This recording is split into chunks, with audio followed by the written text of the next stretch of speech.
Sebelum ini, tular di media sosial rakaman video memaparkan seorang lelaki diserang oleh individu bertopeng bersenjatakan parang di sebuah premis perniagaan di Jalan Raja Uda, Butterworth, Pulau Pinang, Kelmarin.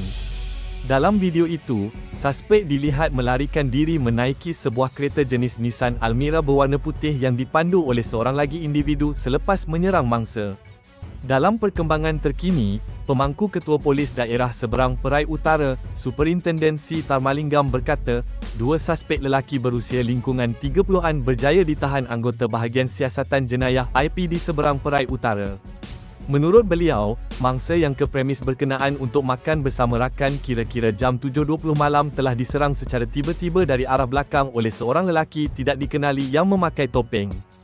Mangsa melarikan diri namun dilanggar kenderaan dinaiki suspek menyebabkan mangsa terjatuh sebelum diserang menggunakan parang. Mangsa kemudian berlari ke sebuah klinik swasta berhampiran untuk mendapatkan pertolongan. Doktor memberikan rawatan awal sebelum menghubungi ambulans dan mangsa dibawa ke Hospital Seberang Jaya untuk rawatan lanjut. Mangsa kini menerima rawatan di ward kecemasan dan dilaporkan stabil.